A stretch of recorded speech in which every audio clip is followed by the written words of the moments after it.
Welcome back to the Positively Negative podcast, where we talk about life, love, and the pursuit of positivity in a world that can be quite negative. I'm Dayle. And I'm Team Humble, and we're glad you're here. I'm Team Humble. I'm Team Humble. It's like I forgot the word or what I was going to even talk about. Who am I again? I'm a Team Humble. like you read it from the script. Oh, I am. There's like three people in there. I'm a Team Humble. I'm a Team Humble. Let's go. Hey everybody, it's Monday, the 13th of May. We haven't done a podcast. Sorry about creaky chair. We haven't done a podcast in 2 weeks. Mainly, no, I think it's 2 weeks. Oh, I look at it. It looked like 2 weeks to me. Might have been 3 weeks. Well, maybe it's It's been a while. I personally, from my own perspective, I wasn't really asked about doing.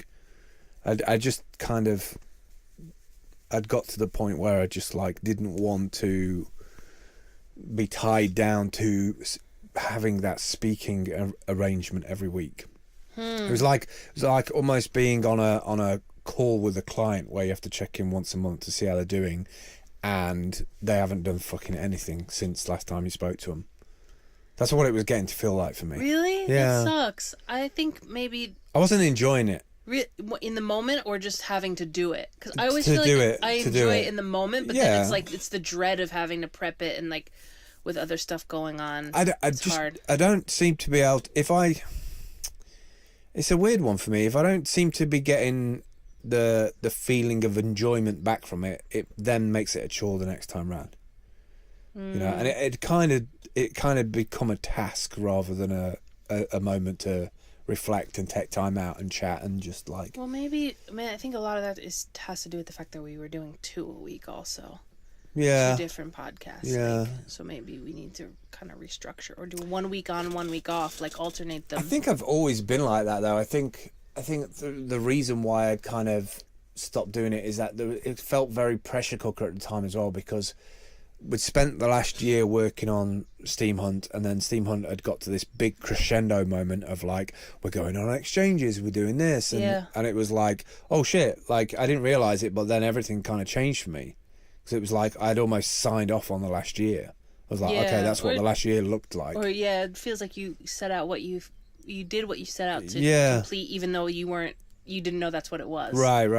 I mean, I've got loads to talk about in the product sense about Review Hunt and everything, which obviously we're not going to talk about in this, because this is our kind of chat podcast. Yeah, but we were just eating breakfast, and I was I'm stressed out that we haven't been podcasting. Yeah, I'm not stressed about it. I'm always so stressed about it. Is it about consistency? And even if it's something I don't want to do, because 100%, if I'm being 100% honest, I felt the same way. I've gone to I've opened the page and I've gone to be let me put notes down, let me find something to talk about. What the heck do I want to talk about? It just felt blank, and it felt like if we did it would be forced. Exactly. But then also you miss the consistency of doing it. Yeah, and I can't relieve myself from the guilt of being Can't relieve yourself? I can't. Oh, baby. Not of the guilt. Of being this is a thing that it keeps pinging in my mind That's interesting. And every week that goes by that it doesn't do it anxiety intensifies. That's kind of interesting. We're approaching it from different angles, what it means to us. I guess also from a viewer perspective or a listener perspective, that people don't really take into account the time that you take out of. Imagine being in work 9 to 5 and having to take an hour out every week to do something else. For me, it's an energy shift, and I think I tied it together with, this podcast is Positively Negative is kind of our good and bad that's happening, but it got to the point where, same as you in some ways. Bad. No, just kidding. No, it wasn't all bad. No. It's just I'd kind of got into this headspace of seeing stuff in the news. My head was probably far too into news at the time when I was I don't want to do any podcasting, because I kind of got to this point where it was it shouldn't be that I have to be 100% vulnerable and open and transparent just to feel like that is useful media. I want to be able to enjoy the format and the medium of doing it, and be able to reflect on it, but I don't want to be forced into, well, it has to be a certain it has to take on a certain form and shape for it to be a podcast. You know, Right. like, because otherwise it just becomes this engine of output. And I think I've been in this headspace of survival for so long over the last year, Yeah. chipping away at this, that I actually probably didn't think that Steampunk would get to where it got to.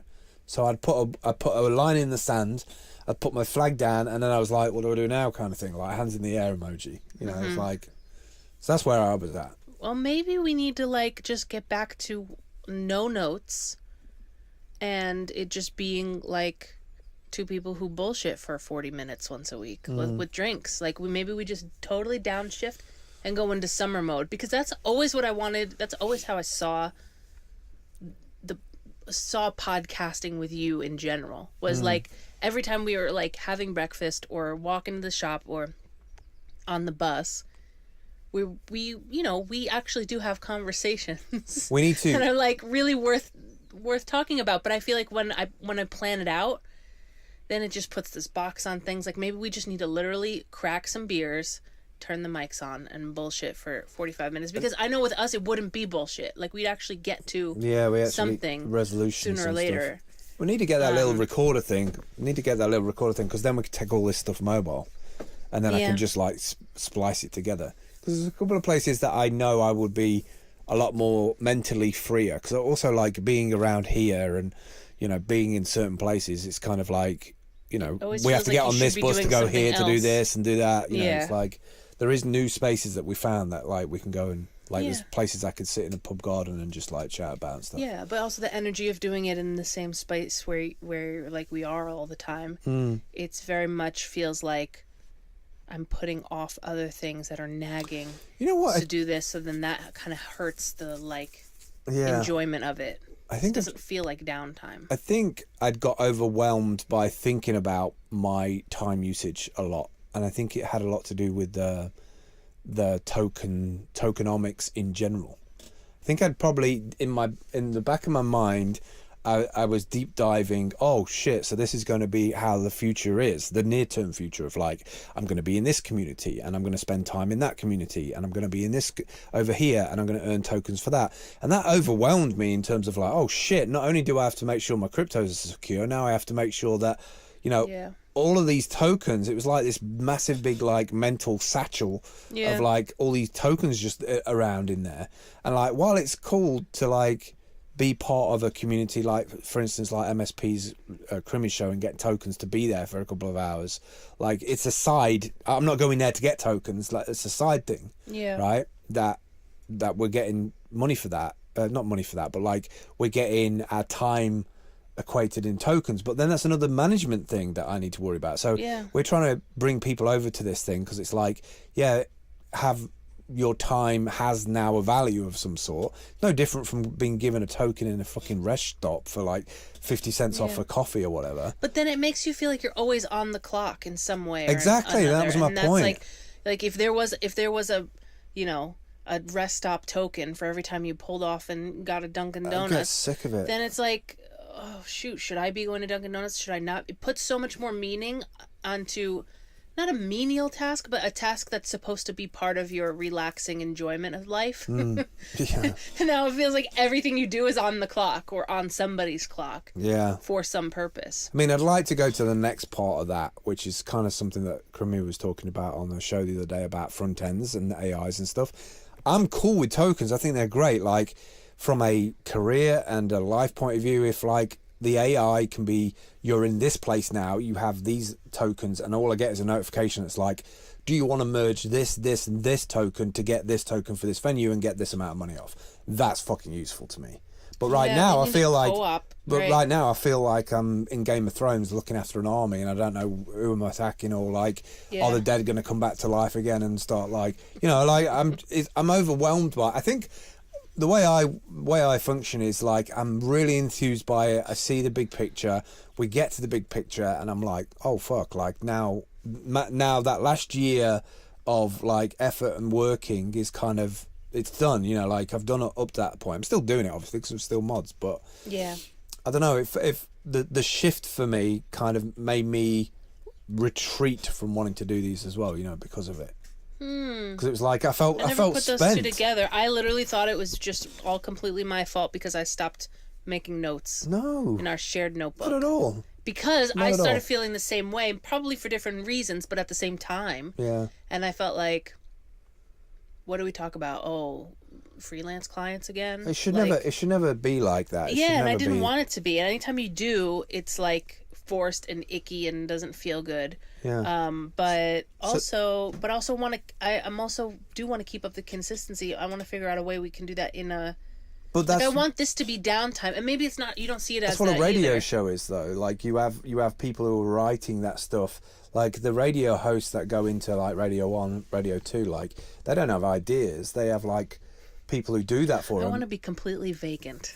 So I want someone to think That's what for the me. I just podcast want should to be show up renamed to completely vacant. Yeah, just I think a we su- could just bullshit like because it's not like we do a 3-hour podcast. No, like it's some like people 40 do. minutes We normally. do like we try to keep it under an hour, and like having to think like on those old terms of what was your good, your bad, your indifferent of the week or whatever. I couldn't even come up with that because it just feels like all the days are blending together. Yeah. I'm doing everything I can on a daily basis, not in a bad way, like I'm really stressed, but I just feel like I'm so in the pattern of the dailies that maybe I subconsciously engineered it out of my day because I wasn't happy with it. I think or happy with the way we were doing it. I think you're very much an energy.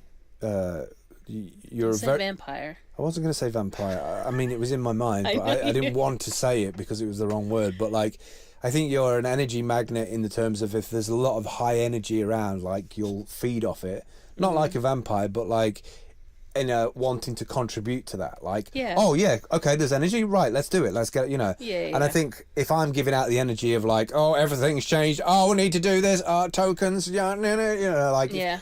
If I'm getting to that point, then I'm just like stuck in a subroutine, like I'm just looping. So I think that was Yeah. giving you were probably like, You what the can't hell's going mirror on? back a feedback loop. No, you're It's like, doubling.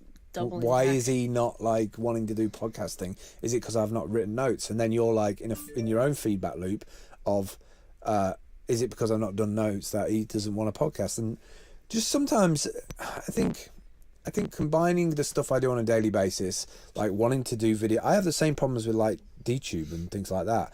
I need to be making videos for DTube to be able to promote DTube to people who are on YouTube who don't know about decentralized stuff. But I'm not just going to post a random video if I don't feel like what I've got to say in that video has got some merit to it, or it's going Yeah. to be relevant at some point. I know some people can just post one every single day and they might get a payout, they might not get a payout.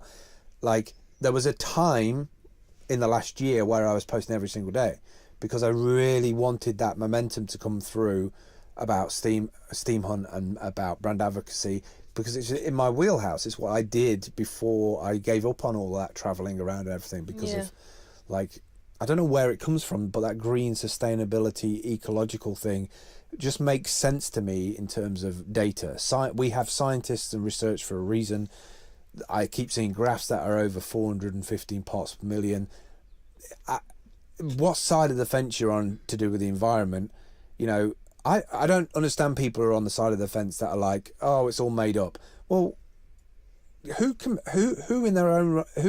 takes that chance on the only planet they live on? I find that bizarre to me. Maybe that's just, maybe just people love the idea that, well, if there's a little bit of conspiracy in there, then that makes their bubble a little safer to live in. I don't know what that is, but like, I don't want to be the guy who was like betting against data like that, right? If you've got hundreds of scientists globally, worldwide saying, yeah, it's a problem, that's good for me. That data's good. That data is good for me. If I'm seeing a graph and I'm seeing it from lots of different publications, yeah, we've got fake news, yeah, we've got conspiracy theories, yeah, we've got other issues, major issues in the world, but we have only got one world. So I've tried over the last 4 years to not necessarily minimize my impact. I've tried to decipher the data of how I can slowly fit into that. Yeah. And Sure. and that's overwhelming for a ground sign, I think, because I'm so connected with the ground. I try and keep things on the ground. And so, having something like the hunt stuff actually take off, feeling that oh, there's a little bit of ownership that I might have here, in that I can actually talk about, well, this isn't sustainable. And what I think, once you break that down to that dust to dust ratio of where the stuff is, we pulled it out of the ground, how we've made it, how long it lasts for. If we really, really, really all looked at that on everything we do on a daily basis, we'd find that we're completely unsustainable. And there's probably no way of so the problem is that that's a lot. Yeah, right. So there's a lot to unpack there. I'm not sure how far back to track, but like it's difficult. Even if you decided that you wanted to flip the switch and be completely sustainable, it's impossible, because the systems aren't in place yet. We're slowly starting to see them come online. We're slowly starting to see, options come online. But like at the end of the day, if you and I need to order eggs, they're going to come in a plastic container. Yeah. And there's no option. Like there's, depending on where you live and what your economic income is or whatever else, that's the industry standard, and that's the way it's going to come shipped to you. I mean, it blows my mind the amount of garbage that you and I generate in a day. Yeah. And I know that that's a fraction of what two average people do, and a fraction of what a family does. But like, I don't see myself as somebody who goes out of my way to be wasteful or use things just for convenience, and we still create a stupid amount of trash. Yeah. So, and I know not all of it, or maybe none of it, is getting recycled. Yeah. So a lot of that has to do with the systems, and that's the stuff that's got to change. It it's all well and good for there to be a willingness. Like yesterday I hunted a company that makes swimsuits out of recycled ocean plastic, which is freaking awesome, because they're taking it out of the ocean to put it back into the ocean on your body. That's kind of crazy. But and that's cool, but that's right now that feels more like a novelty than like I want to see that in just an average TJ Maxx store. As just that's what clothes are made of now. But I think when I have those thoughts and processes in my head, the last thing I want to do is get onto a podcast and create another piece of data to go on the web and make maintain that. I know a lot of these data centers now are like run off like cooled seawater, and Google's bought a place next to a lake that was shut down for 25 years in fucking Serbia or somewhere stupid cold, and they're doing all their bits to offset their guilt, and that's great. But then I don't want to I don't necessarily, those are that's what makes me human, right? Is those things sometimes I don't want to share. I want to kind of mull them over in my head. I want to think about it. I don't want to be super vulnerable by sharing like, oh, I'm panicked about the world, and that's my loop. Otherwise you might as well just listen to an AI spit a load of drivel at you. I'd rather take time out rather than, that's what makes me human, and I'm holding on to my humanness by, I don't want to, if I'm locked into that loop and thinking about, I need time to reflect and take time on my impact on the planet, where I am as a human, what I'm doing. I'm stepping through every single day on this kind of chase, like we all do for jobs and work and career and relationships, of like trying to be the best human being that we are. And sometimes my brain doesn't want to switch enough to be able to also complement putting the rawness out. Because I don't feel like I don't feel like I have to be that vulnerable to the internet. Like if I can't control that anymore, like it is a control thing for sure. Sure. But if I can't control it, if I'm just like this vulnerable conduit, then I'm not actually helping anything. I'm just, because you're listening to the content in your car apathetically, and you're living my concern about the planet vivaciously through the audio. You're like, I feel the same way, and then you turn the stereo off and go and buy fast food. You know what I mean? But where did the pressure that a podcast or our podcast more specifically has to be this extremely intimate, raw exploration of your deepest hopes, fears, and anxieties? No, it's not that. I see tweets and I see blogs and I see stuff on a daily basis where it seems to me that the world operates on the more sensationalist, the more open, the more raw something is, the more a community or something will gravitate around it and flip it. There'll be a left and a right to it, right? Yeah, but that's so inflationary. The effect of that is going to become less and less. Do you know what I mean? If we are as a society and as people who are deciding where to put our attention, like we were talking about with tokens, if it becomes Times Square, where like, I mean, other than Coca-Cola, I can't tell you any of the ads that are in Times Square because they're all in Times Square. It is Times Square. Right. So like when you're standing in Times Square, there's this overwhelm of a million things trying to get your attention where nothing gets your attention. I think it's probably the absolute worst value for your money to advertise in Times Square. Maybe not for other people, but for me. So if we're operating on an economy of one-upsmanship in terms of sensationalism and rawness and quote unquote realness, because I don't even think it's real, I think it's manufactured realness, then that's everyone's going to become desensitized to that, and that's not even going to have a value soon. So I don't know that is the I think horse worth betting on. No, I think the only currency is new, right? Like data doubles in size on the internet every 72 hours, right? Just doubles, bang, doubles. Yeah. That's a staggering number, right? Wow. So this isn't about me being precious about, I don't want to put something out if it's not like something else. All I'm saying is there's so much stuff already out there that's kind of like contributing to avoiding some of the real issues that we as humans can deal with on a daily basis. That my iteration of me as my humanness doesn't need to be online. Yeah. Like if I'm going to fix some of the things that I see as a problem in the world, if I keep on seeing this vacuous stuff over and over again, I'm only contributing to reinforcing that by watching it and just be like, oh well, we'll talk about this week, just to be doing it. You know, it's like you end up being a shit. It's so the fine line between going your own way and being sheep culture is so fine. Well, and also, it sounds like what we're both really getting to in an extremely verbose way in 22 minutes is that we didn't really have a direction for it. We don't really have, like, I would want to maybe step back and say, like, what are we trying to accomplish with this? Like, I agree that we have conversations that other people might be interested in, but maybe we need to think of something, or maybe redirect into having I hate saying a mission statement because that sounds so formal, but a point of like, why is it worth the ecological impact that this podcast has in our time and our effort to going out there? What are we accomplishing with that? Well, for me personally, doing audio is always been about the dialogue of the storytelling. And I actually think podcasting's become this behemoth add-on social component to a strategy to, you know, branding everybody as some kind of like standalone Fiverr deal, right? Sure. Which bugs the shit out of me because that's not what it is.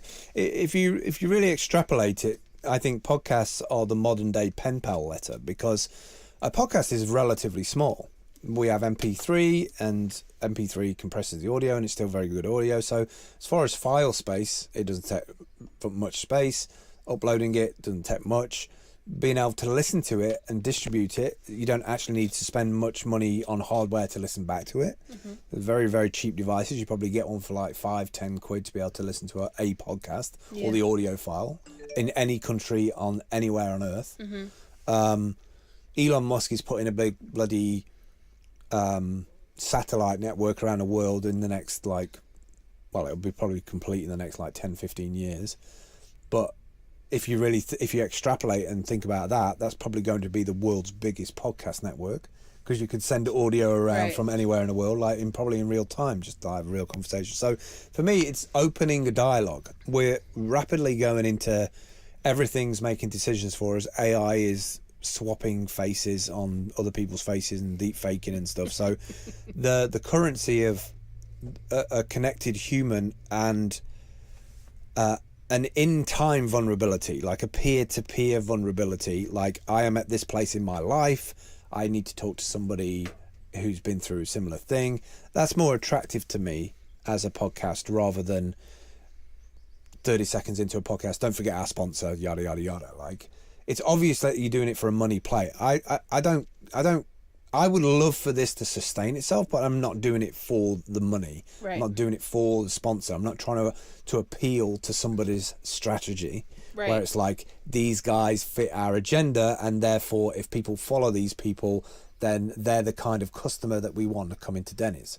Or, you know what I mean? Like, I'm not interested in any right. of that shit. No, I agree. I mean, I think what I'm trying to get at is, would it be helpful for both of us to be able to sit down and not feel the pressure of feeling like the arduousness of podcasting, to put a frame around it? Like, maybe it's been too loose, maybe it's been too whatever, and so then when we go to sit down and think about it, it's like the overwhelm of everything that we've experienced in the week comes through. It's just life. I mean, like, I think that's the reason why people are like the way they are these days, is there's too much pressure on the individual to have all the answers, and then to mediaize their time.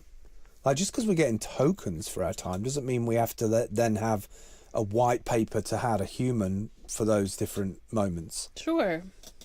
You know, like, I don't know. Sometimes I'm just trying to figure out a way to relieve. If I need a week overwhelm. off, if I need a week off or 2 weeks off from doing a podcast, I'm going to do it. I'm sorry, but like, yeah, fine. You know, but I think it's been like a month and a half. But maybe that's in my mind. It's not been a month and a half, because I logged into Anchor the other day and it was like one of the last podcasts was 2 weeks ago. No. Yes, I put money on it. Oh man, that just means that like. It's been circling around. Yeah, it's been circling around at such a rate in my mind that it's felt like months. Yeah, it's not months. Because it comes back. Oh, I feel like we had. Do we do any in April? Yeah. Yeah, I think we did. Yeah, I think it's just been fast, and that's what I'm saying is that, even if you think about it from a compression point of view, it doesn't really matter about the time, because if data is doubling in size in 72 hours or whatever it is, like, there's so much of it anyway. The actual fiat time of human time versus computing time, it's just another packet of data added to that big, vast amount of doubling data that you will get to at some point. And that's the thing as well. People listen back to our back catalogue. It's kind of weird. People like go all the way back. Oh, let's go based on this and this and this and this. So, like, podcasts are kind of strange because they're almost like finding in somebody's diary. Yeah. No, or a message there is in a very bottle, relaxed, like, formatting. It's not like if you don't listen to this week's, or if you, I mean, you could really listen to any of our podcasts in any order as well. Yeah. There's no order to them. But I do want to keep doing them, and I need to figure out a way to feel less personally responsible when they don't happen, I guess. Yeah. Because I feel I've always been that person. I know you've said this too, where like you've always been in positions where you felt like if you weren't the activator, it just wouldn't happen. Right. And so I just assume because it didn't happen, it's because I wasn't the activator. No. I go reverse on that logic. I think you. Yeah, it's very difficult. But I think the relationship you have with the medium is very important. So I could have done a podcast years ago. I was always in awe of my friend's podcast, a Buddhist podcast by Jason Jarrett. I was always in awe of his insane ability to work a city job in London and then come home, meet me on the train with a box of sushi, and then get home and then literally within an hour of getting changed, have all his podcast gear out on the kitchen table and have it all set up and ready to go, and then he'd be straight into it. Like, I was always in awe of that, and I was always like, I can't do that. Like, I'm not in a place in my life where I feel like I can do that level of consistency. And I knew he got a lot of value out of it because I think he used it as almost like a power down, going through a very stressful it was like a pressure release valve. Yeah. And so like he would use his faith in Buddhism to like manifest this like power flip of using that kind of like overwhelm of like, you've been through this journey this week, and then be like, okay, how do I deliver that in a succinct way to be of service to other people? So I think a podcast is different for everybody. It's like it has this massive ability to shift people's thinking and awareness, and it's a massive attractor. But there was also times where his podcast wouldn't go for like a month or 2 months or 3 months because things had got really stressful. But he'd always find his way back there. So I always treat it like a diary or a post-it note, or it's just like voices. It's like you're a node in an overall bigger network. And it's not like people are waiting for it. I've got like 30 podcasts I need to listen to. But that would take me forever to listen to more. So it's just, I think you find the media that you need to find at the time that you need it. It's like, yeah, that's true. So much of it is like we still have that kind of ability to navigate those fields. Well, you know what? Like, I've noticed that we're both You need to really Janeway good. it. You need to Janeway it. Why, you need to chug a bunch of coffee and blow up a Borg ship? Yeah. I mean, sounds like a Monday. But, you know what? I noticed that we're both really good at, and we are always crushing it when we set ourselves up this way. And this is not necessarily a suggestion for the podcast, but it's making me realize, like, when you decide I'm gonna vlog every day for a month, and you put a name on it, and you say I'm gonna vlog every day for a month, and then you write out your 30 questions for the day, then all you have to do is show up and react to the structure that you've already set up for yourself. Right. Or same as me with like the daily yoga at the minute. Right. Right now, all I know that I have to do is flick on my phone, do some yoga, jump into a template I've already set myself up with. And if I had to like generate all of that energy to like do yoga for 30 days straight every single day without missing a day and blog it every day, I'd be like burnt in, day 16. So, but I think we do it because we want to show ourselves and the world that we're up to speed on that tempo. I see previous generations who like, oh, I'm never having an iPad. Bang, I've got an iPad. Oh, I'm never going to get this. I'm traveling everywhere. Like, it takes a lot of seeing a lot of other people doing stuff for people to be like, maybe I'm the odd one out. It's almost like this sycophantic, like, weird backwards culture where, like, if enough people are doing it, then we must be weird because, yeah, I've not taken part in it. And I've seen that generational. I feel like we both respond well to having someone else manage us, and the way that we've hacked that, because we don't have managers, is that we're our own managers, just at a different time. So like at the beginning of the month, we'll be our own managers and be like, okay, Dayle, this is what you're doing, da, da, da, da, da, da. And then for the rest of the month, I can just be the quote unquote talent, or I can just be the interviewee. It's like playing both sides of the interview or management role, but like we toggle that, because it's like I don't have the energy to do both at the same time. And if I just show up and I have nothing, then my brain is everything. It's always like I can't narrow it down. I need to be boxed in. I need to be like corralled. I feel like my life and podcast is a bit like that film, the guy who goes off and goes to Iceland and chases after that guy for that photograph. Oh, Walter Mitty? Yeah, I feel like this podcast and my life is this massive big journey, right? This tapestry of moments that you jump into and out of. Might be a rainy day coming out of a coffee shop in New York City, or standing next to a subway and just getting that little signature moment from the universe. It's like you're right where you need to be in this moment. There's a lot of wanderlust for me in media. And you have to let it breathe. Like, you just put up a perfect example where there was a time where I needed to get paid to be an anchor, to be in a place, to know that I could be free form and playful, because I knew I was getting paid for that. I knew I was getting £400 or £500 for that weekend, and that would pay for the next month. Yeah. So I could be open and vulnerable and sit on a sofa and talk to all the guests, not knowing anything about their background. Some people would probably feel intimidated by these art directors and these wonderful musicians and yada yada yada. I had no backstory, but because I was free in the moment and enjoying the format, the medium, the fact that the video camera system was being managed by a local company, like, I had nothing to worry about. Right. I had nothing to be tasked about. Yeah. And I was getting paid. It was like, this is one of those utopian moments, right? So I as I get older, I find it difficult to switch that without being inauthentic. Like, I could just rally through. We could have topics for every week and rally through.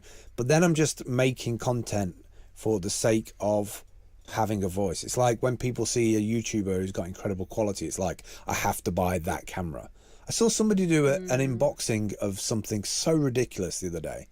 Like like it was one unboxing video which was kind of useful, and then the next one was almost like a USB cable for that device. It was like, what the fuck are you doing? Like you're locked into this cycle of like, I must make unboxing videos, and it kind of devalued that person, because I knew that they'd bought a new camera and they felt like they needed to get the most out of it, and they bypassed the fact that what they were filming actually didn't have a lot of value. That's the problem, is like when you have that idea of, oh, but when I have this, then I'll be able to, then I'll be... I've made that mistake. I've made that mistake a million times. Then you let the technology drive the content instead of the technology enabling the content. And the problem with that is it's always a race to the bottom, because the ones with the more equipment win the conversation story, because people give less shit to something that looks polished.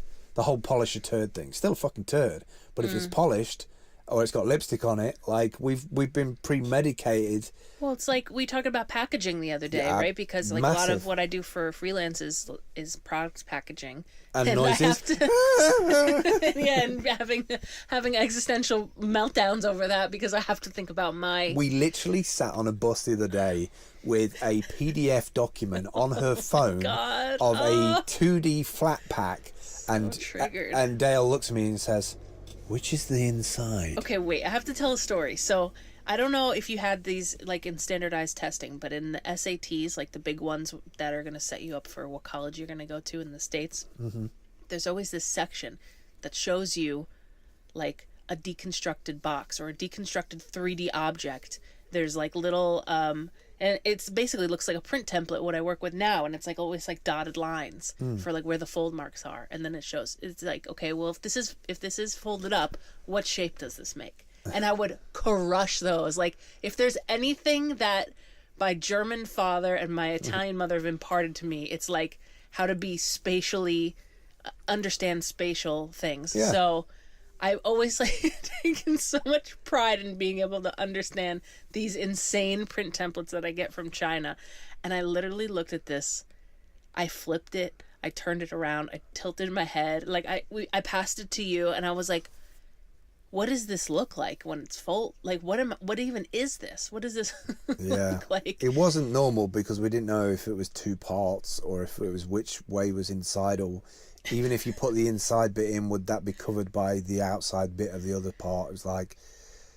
It was just the way it was laid out, I think, was kind of messy. But all of that to say, like, I also have to then think about, oh man, I'm contributing to a system that has a lot of ethical things that I agree with and also don't agree with. But maybe that's just our role. Like, we watched John Wick yesterday, right? If you've never seen John Wick before. Those guys who got given a gold coin to turn up and take the bodies away, they don't think about existential stuff. They don't think about what kind of armor that you need to wear in your suit in Rome. Old John Wicks, by the way. This is no spoilers. No, John Wick #1. I don't want anybody to turn it off because they were like, yeah. So my point is that sometimes I think we lose... I personally lose where I need to be, what my role is in the whole scheme of it. Yeah. Do I need to evolve my role? Do I need to like, oh, you're not doing this role, or I've passed you something and you're like clueless. Like you have clients where you pass them stuff over and they don't know where it is, they've not been asked, and they assume that you do. Like, you've got best friend relationship with the printers. Like, you know, it's, so sometimes I lose, not that I want a position, but I want to know that, is this the right time for me to be working on this thing? See, that's what but that comes back to me being like, we need managers. not in the sense of like a role that we pay someone to manage us, but we're best when we've been managed, when we've been pointed in a direction and put in a box and say, crush this. What's in front of you? Do this. But the problem with that is then that's just a job. I know. My Gemini is showing. I want both. I want both of it and none of it. You can't have wanderlust if you're managed. I know. You like. I think when I'm tired, I just want to be managed because I don't have the creativity and problem-solving part of my brain to be like, to think for myself, and I want someone to think for me. But you see, when somebody manages you as well, is like you want somebody to manage you based on the characteristics of who you are, your mood. They know how to excite you. They know how to build you up. They know like, oh, there's going to be this, and then you'll be able to do this. And be like, yeah, I'm you know. There's an issue with that at some point that you could do 5 years of that. You could be an NFL star. You could be a TV anchor, but you'll always look up and be like, yeah, I crushed that, but like I could have been doing this. So like, well, that was interesting. We were watching the other film, and these girls got together for like a weekend in this wine country movie, and they started playing this game called Path Not Taken. And that really impressed upon me. And it was like Path Not Taken, you know. Magic. Yeah, like a close-up magician. Yeah, like all the things that you could have done with your life, but you didn't. Yeah.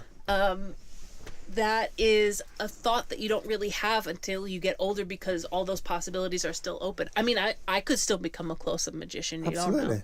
I don't know. Absolutely. I could become a glass blower. Yeah. In Spain. I could be pottery. I'm trying to manifest these things if you couldn't tell. I could have a pottery studio. Just keep talking about them and they'll come true at some point. Like, that's the way I look at it. But I don't ever think of path not taken because I still always think that those paths are available to me. And maybe that's my wide-eyed American optimism. But I don't ever think of path... When I think of the term path not taken, or having to play that game as silly and theoretical as it is, I don't ever want to limit myself to be like, nope, I'll never be a close-up magician. I don't think... here's the thing, though. I don't think people do limit themselves. I just think that you've either got the right bit of information at that time in that moment, and it's... A lot of it is luck and trust in yourself or trust in the people around you.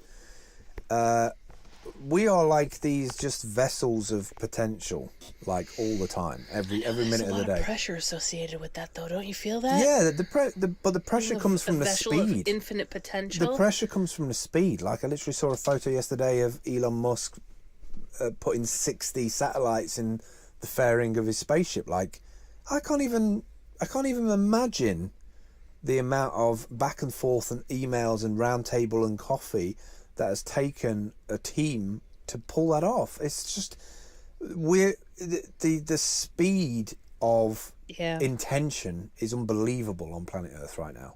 Yeah. Either I'm more privy to it, or we're all more privy to it because we've got these ultra connected devices. I think that's it. And we don't have everybody on yet. So when everybody's on, it's going to be even more intense. And we're worrying about the format of our show. Like, it's stupid, really. Well, yeah, I don't mean to say that any of this is like earth-shattering problems. No, but imagine an AI running through this audio. As soon as I upload this and it hits that server, imagine an AI sentiment engine scanning the internet looking for like context, like looking for context and being able to go through all this, pull 10 seconds out of it at a time, stitch it onto a title on a screen as a TV crew in LA is following a car in a speed race, and underneath there's this like 10-second audio segment of our vulnerability. Yeah, but life is like a journey, and it's all automated. That's what we're going towards. Everything we put in from a place of... It's just going to get chopped and piecemealed out. I'm telling you. And it just want to make pottery, man. But it'll only be relevant for that time.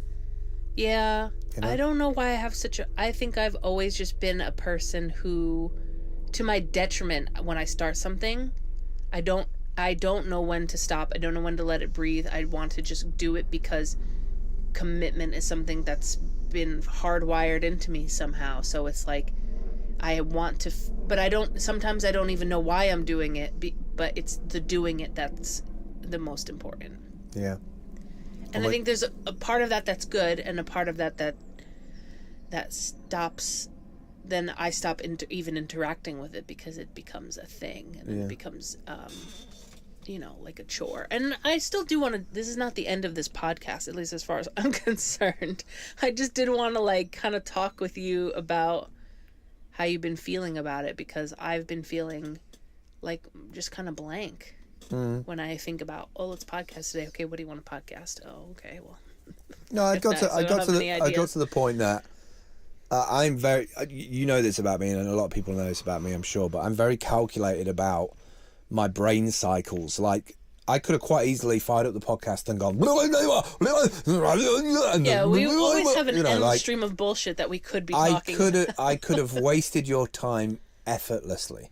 Like, I could have podcast. Oh my God, why do I see that on your gravestone? I could have wasted your time effortlessly. Phil Right? Campbell. I could have totally do that. I can do that all day. I know. You could hire me in, and I can come to your like soiree or your like, you know, passing out ceremony, and I can be the best friend of all of your people there for 3 hours, and then they'll be like, who was that guy? He was intense. And then everyone would be, you know, like, I don't want my brain on the internet in that malformed, like, that's when I take time out for me to repair, to reflect, to, you know, just analyze where my head state's at.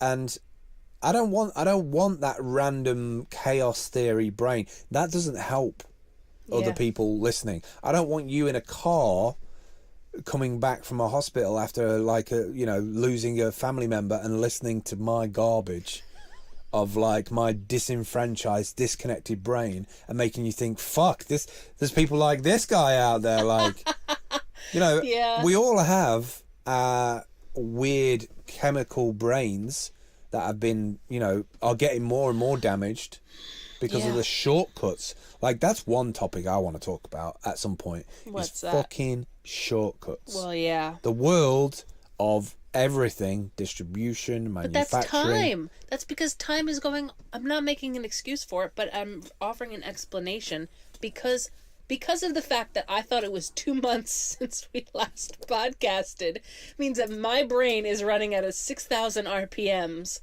nonstop all the time.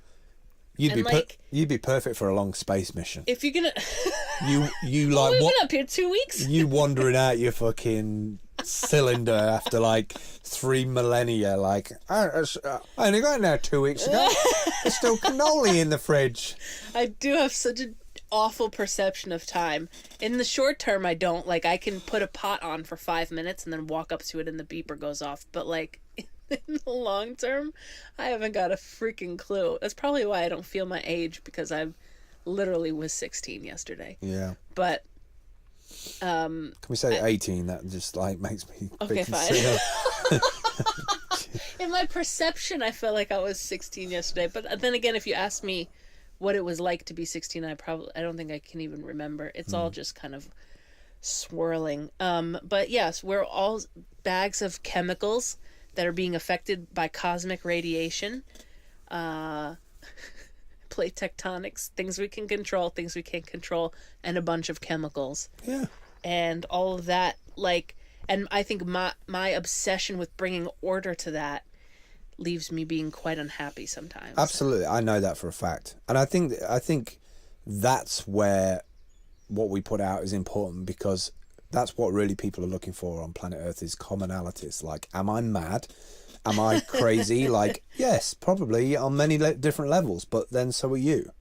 You know, like, you have your own quirks, and sometimes we need that human GPS. We need, you know, even Russia's been hacking GPSs for the last, like, they've built this big system in the last 10 years, sending fucking boats, and, you know, whenever Putin travels, all the GPS units around him, like, scramble his signal. They've developed this incredible scrambling system. I think sometimes it might be just 2 minutes of this podcast or somebody else's podcast. Like, I might listen to Casey Neistat and his wife, and I can just tell that she's fucking just, why are we doing this? I hate this. I hate you. I hate everything. I've got 2 kids. So, you know, I understand. You know, there's just like elements where it's like Casey is fighting for some kind of semblance of humanity, you know, in their relationship, and she just wants to be over it and back into her office, you know, like, and away from Casey.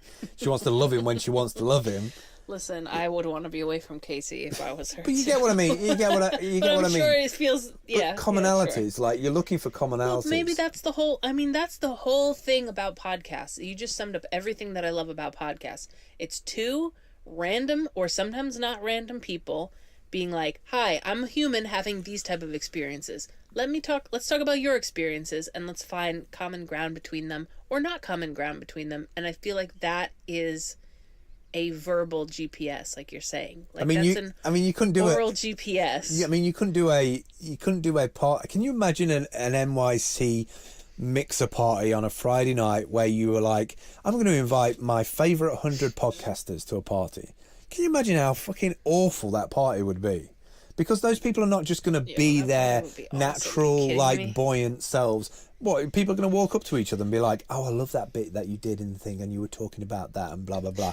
You know, like, because most of these people who walk into a coffee shop or a mixer in New York, would you automatically have an opinion about somebody based on the characteristics, who they are, what they look like, the follower count, etc. Yeah, the problem with all those events is that everybody walks in on the defensive, being like, all right, I need to suss this out, I need to figure this out so that I can sort myself. It's like the self-sorting hat of like those Harry events. Potter, yeah, like I think that's always the problem with those things. But like but maybe we're all just like blind, deaf, and dumb people, like throwing our meat sacks in a certain direction, and maybe we just need podcasts as like an echolocation of being like blah blah blah blah blah, and then what comes back, helps me orient myself to like what's going on. Maybe that's a very Pisces chaotic way of orienting yourself. Well, I've always felt like better when I can talk something out with somebody. Well, I mean, like,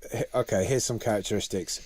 There's one person about to get roasted. No. There's one person out there right now that has sat in the car for an extra 5 minutes because it was interesting to them, and they want to listen to a bit more before they go in and pick up their takeaway. There's going to be somebody on a plane right now who's grinning and smiling, knowing that the people next to them can't hear the podcast, and they're not privy to the information that they're getting right now. Existential, right? You know, what I'm saying is it's relevant to somebody at some point, somewhere, somehow. And therefore, we don't have to be too concerned about the formatting. The universe does the formatting. Yeah, that's true. And like, how many times have you heard something like a bit of wisdom or a little nugget of advice that was like, you totally were just like, whatever, and then it came back around like a year later, and then it on hit a picture. You. Yeah, and then like actually hit you in like this deep soul space that you were like your soil wasn't ready for that seed to be planted yet. You know, like sometimes things have to be, not that we have like, trust me, I'm not talking about us, like us having these seeds of life-changing wisdom, but like when information hits you at different times, you have a different reaction to it based on what you're doing, based on how much caffeine you had that day, based on plate tectonics and cosmic radiation. It really bothers me, though. You're obsessed with tectonics all of a sudden. Like, you mentioned it twice today. There's just like a lot of things going on. Like, we are electromagnetic beings, right? Oh my God. Our bodies are tuned into a certain frequency of electromagnetic waves. Don't get all waves. harp on me. Don't get all harp on me. Yeah, but like we're plugged into the network on an organic level associated with this planet and with like cosmic radiation and all kinds of other things. And that's also why it's good to like walk outside on the grass with your shoes off, because your feet can take in the electromagnetic energy of the earth and the field, and you can project that out of your solar plexus. Did you just find some Molly or something? I mean, you look at the ground like I would just take a pill off the ground. I would totally see you being like, we're nearing the end, I can just get loaded and go out and do yoga. Well, I am going to do yoga. Maybe that's why I've been feeling transcendent. Why has nobody opened a yoga place called Yoda Yoga? Because that's a great name. The thing about people who do yoga is, and I'm in the minority in this group, a lot of people just take themselves so seriously. And that's why I don't do yoga in classes. That's why I don't do it in public. It's kind of like my own private space. But I'm just saying that as much as we'd like to disassociate mind from body, our body is so susceptible to like these massive cosmic forces that our brains are just inside this thing that's like so susceptible to forces outside of our control, and we just have a brain inside of it that's trying to check Twitter and like figure out how to podcast. And that's a lot. And you still gotta eat and like do things to keep yourself alive, and hygiene on top of that. It's a lot. I'm tired. Oh. I'm tired. How did we end on all the things that I was making a point about today as to why I've not podcasted in the last But maybe couple weeks? maybe that's part of it, is like jettisoning that energy by talking it out. Well, that's what therapy is, right? Well, maybe that's what we're doing. Yeah, maybe it's just therapy. Maybe we just can't afford therapists, and so we put our dysfunction together and I don't mix want it a all up. therapist. Why do we always end up Like singing a toxic advice? stew, and we spread it around, and we spread the toxicity. All right, that's good. All right. Just kidding. I don't think we're toxic. It was good. I hope you don't think we're toxic. It was good to spend 55 minutes with you chatting. Anyway, it's getting real hot in here, Yeah, so we I need to pop some open the windows, door and the put some roof and fans on. everything and all that. So we're gonna do a product sense probably tomorrow. Okay. I don't want to do another one. My voice is like that. And I want to make some yogurt. Yeah, you can tell people all about your product tomorrow. It's not. Don't say it like in air quotes with your Why eyes. is it? You make so much of it. No, well, no, I haven't made yogurt in a while. No, we but need when the you- cultures. Let's be honest. Culture vulture.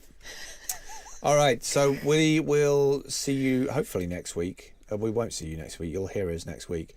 Hope you enjoyed this episode.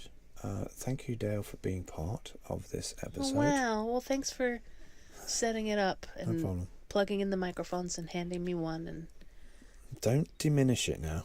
I'm not. I'm actually appreciative of that. You jerk. I'm a jerk now. Love you. Bye. Love you too. Bye. Have a great day, everybody, wherever you are.